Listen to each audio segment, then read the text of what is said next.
Hey guys, it's Rob with another track day video. This is a little bit of a different one though. I've been thinking about how to handle a long track weekend without having to get a hotel, especially given that with the current climate and everything, well, not only does sleeping in somebody else's bed make me a little uncomfortable, but I'm not really getting any hotel points right now. So paying out of pocket's not something I like to do unless it makes the car go faster. So what I've done is, after a little bit of research, I found that EZUp has made a camping cube.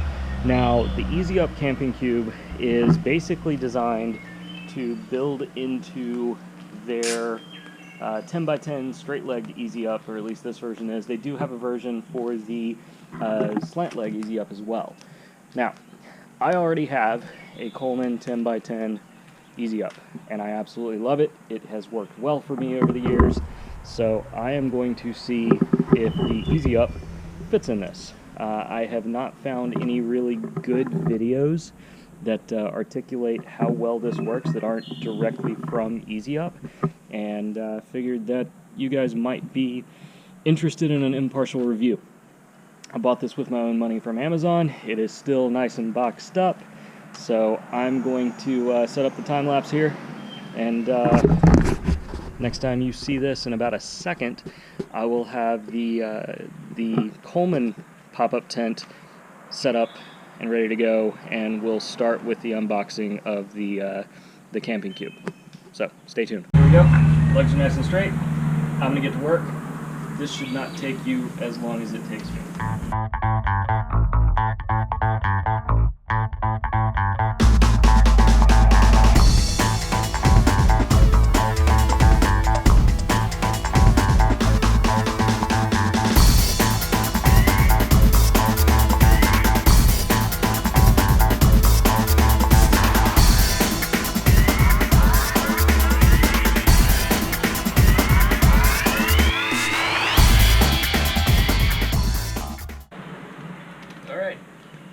So, I'll put somewhere in the comments exactly how long this took. I forgot to look at my watch. I don't feel like it took that long. A couple things I did notice immediately. Some of these straps are very obviously meant for EZUp type of hookups. They're kind of bending a little bit under the strain that I'm putting them in. I will probably go ahead and invest in an EZUp to check the fit and finish. Some of the legs, as you can kind of see, I know the GoPro does a little bit of a fisheye here. Some of the legs are kind of bent in a little bit to try to make it fit just a little bit smoother. I also did not install the stakes. It does have stakes at the bottom here to hold the ground. If you do choose to use the Coleman Instant Sun Shelter 10x10, the second height notch is what you want. If you go any lower, it doesn't fit right. If you go any higher, well, it doesn't fit right. This doggy door, this is actually what I was probably the most excited about. And the reason for that is that I have a portable air conditioner. And I think that with everything nice and zipped up, I should be able to run this while I sleep. Sorry for that, I will edit that. Hey folks, Rob again. So, a couple of things happened. Namely, if you didn't notice from the first part of the video, this looks a little different. So this is being shot with a GoPro Hero 7 as opposed to the Session. Why? Well, the Session doesn't have a screen, so I had no idea what I was pointing at the entire time. With this one, I actually have a screen, I have a tripod, I can aim a little bit, and hopefully I will not give any of you motion sickness in doing so. So that being said, let's take a look at the exterior. I've set everything up exactly the same way. The only major difference is that I did rotate it a little bit and used a slightly shorter extension cord for the air conditioner. The doormat I also installed. I think it's kind of a neat touch. It just kind of clips on to these little rings here at the bottom, and it does have stake holes, and they are reinforced. So once again, they've done a lot of things right. As you'll see later in the video, I learned about air conditioning with negative pressure. So once we go inside, you're going to notice that one of the windows is open. That's to help the entire tent from not collapsing. I'll explain a little bit more toward the end, and you can also see the blooper video where I realized what was going on. It was very amusing. My wife thought it was hilarious. Alright, I'm going to open the door up. Should be able to do this with you watching this time. So, 2 zippers, pretty heavy duty zippers. They're not branded YKK, but they still are very, very smooth. So, the zippers do stop at the top center here, but they do go all the way around to make a nice big door. If you wanted to use this for a sun shelter or something like that, you can roll up the windows, let some breeze through, or cheat like I did and use a big huge air conditioner. Alright, we've got the air conditioner going. It's set at 65. It's doing its job. You can see down here the exhaust goes through that doggy door that I was so excited about. I don't know if you can see from that angle, but there's also a little bag right here on the side for electronics. There's a safety warning, and those little bags exist all the way around as well. One of the other things that I'm excited about is that if you're doing winter camping, or you're camping off the grid, or you're just not in a position where you really need the air conditioner, there is a small electric cord pass-through that sits up right here. It is rain shielded, so there is a piece of fabric hanging over the top, and that's pretty wonderful. Alright, as you can see, we have 2 more of the little pouches for electronics, so depending on where you set your bed up, you basically have somewhere to put your stuff at any given time. There's also these rings all over the place. I know EZUp makes some accessories for this particular model that hang onto this so that you have some storage. So if you're going to be in this thing for a long time, you can set it up, make it feel a little bit more like home. The windows all unzip really, really easily. And then they also are able to roll up and be stowed at the bottom with nice mesh screening. So you get one of the little clips per side, and it's literally just a ring with a stick, and it can't go through. That's making it a little warm in here. So I'll demonstrate putting that back up and let the air conditioning continue to manage. And these windows are perfectly suitable for one-handed operation.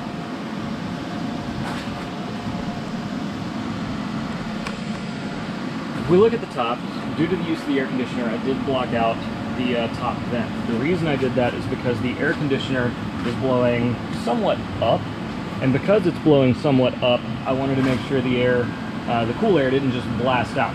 Now, due to negative pressure for a single hose air conditioning system, you do have to leave some way for air to get back in. It sounds terribly inefficient.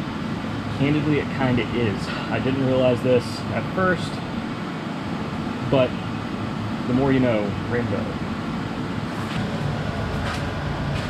So, let's talk a little bit more about the front door. If you want, you can zip everything back up. And the front door is a little bit tight, and I think it's just because of the particular model of pop-up tent that I'm using. I don't think it is the actual zippers themselves. Because the pop-up tent I'm using, the Coleman Sunshade, it does stretch this just a little bit. It works fine.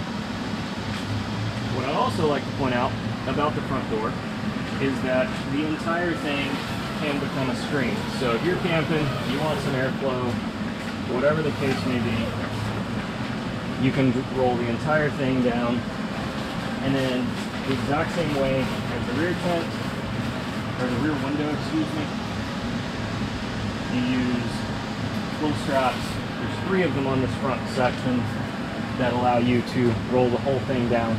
Again, it's hot. And just as a demonstration of how simple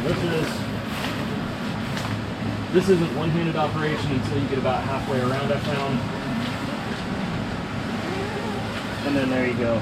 Once again, one-handed operation. Another thing to call out very quickly, this is not part of the tent review, this is just how I am using the air conditioning system. I have the exhaust hose going through the doggy door. I have the AC currently set to 65. It's running off an extension cord. Because of the negative pressure, I'm leaving the window open.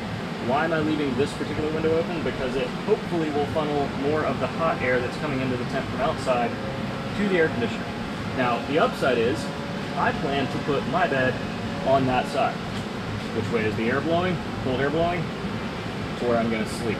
So even if the warm air that's transitioning through the screen is not exactly great, it's still going to give me the ability to sleep comfortably, which is really the goal. I considered leaving more of the doggy door open, but I realized that would just invite bugs in or other critters that I don't particularly want sleeping with me.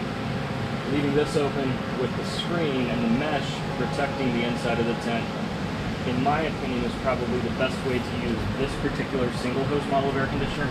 If you had a dual hose air conditioner, it would be much, much easier, and it would actually mitigate the negative pressure.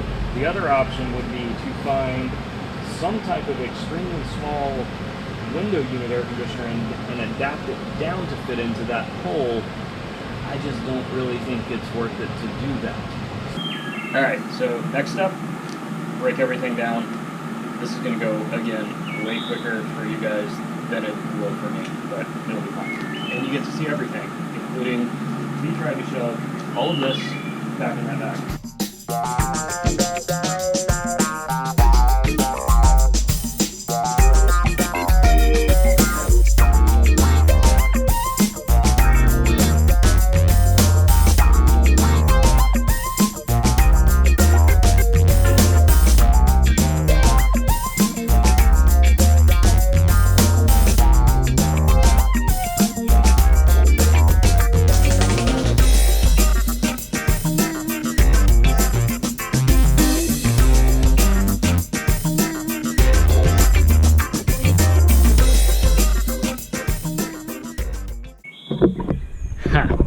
All right, it is now just after 3:11. Whole camp is packed up. I did a couple of things wrong. The first thing I did wrong was that I did not fold everything in before I started rolling it up. That made my life a little bit more difficult. The second thing I did wrong, you saw me hold it up, is I did not use the strap that they included to hold it nice and tight while I put it into the included canvas duffel bag. Other thing I noticed, this duffel bag that they included is super nice. Now, this is not light. You're not taking this backpacking. I mean, unless you have like 7 people and you're all gonna share the same tent and one person just volunteers to be the pack mule and carry the 1 or 2 things that everybody needs. So you're just not. But it does include a little pouch on the side for the stakes so they don't rip into anything. So yeah, 14 minutes total breakdown, total setup. Didn't feel that long, especially given it was my first time and I didn't read any instructions. Yeah, this is going to be great. So the next time you see this, we'll be at the track and I will walk through it there too. Thanks for watching. Hey, it's Rob. So if you can't tell by the background noise, I'm in a rainstorm.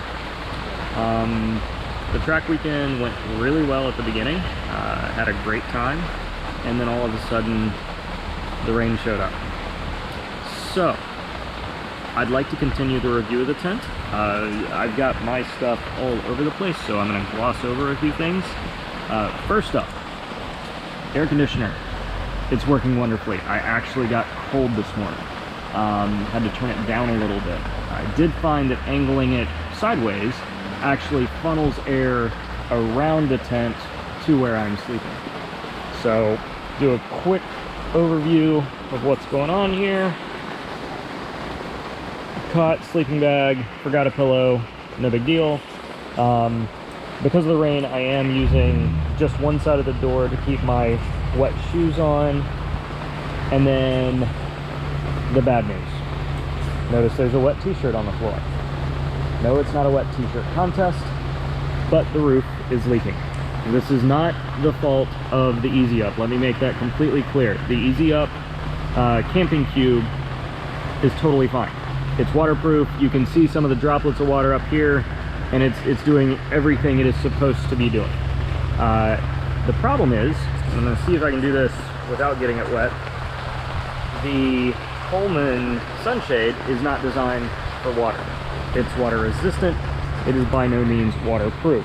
So what's happening is water is coming through the top, hitting the screen and dispersing, and then misting all over the floor. So I have a mist happening where the t-shirt is, and you can kind of make it out maybe a little bit, get this twist tie out of the way, a little bit, you know, maybe around it. It's not bad, it's a little bit annoying. And it, you know, realistically, it's something that's totally fine to sleep through. You know, if this keeps up all night, I'm not going to get wet, I'm not going to get drenched. My cot is completely dry right now. It's literally just the middle of the floor. So, I'm going to run out, I'm going to get some rags, I'm going to make sure that I've got enough to cover this for the night, and then I'll be good to go. So, alright, I'm back. So as you can see, my head is touching here. That's kind of the reason I wanted to get this up a little bit higher. But yeah, so for the insulation board, what I've done is essentially taken that, poked a hole through it. You can actually hang a lantern or a headlamp or something right here to give this just a little bit more to work with. Well, that's interesting. Huh. All right, give me a minute. Okay, so my idea to modify this was to actually strap a thing over the vent, and it works. There's a problem though. Right now I've got this window open and it's pulling air in to make the portable AC work. This is me not understanding how a portable AC works apparently. So I'm going to show you what happens here. I'm not even going to fully zip this. Oh yeah, I am apparently. Alright, so now the floor starts coming up and this whole area starts pretty much sinking in. So what I'm going to do is I'm going to pop this guy out, just let him float down, and now everything can kind of catch up. So I'm going to have to think this through again.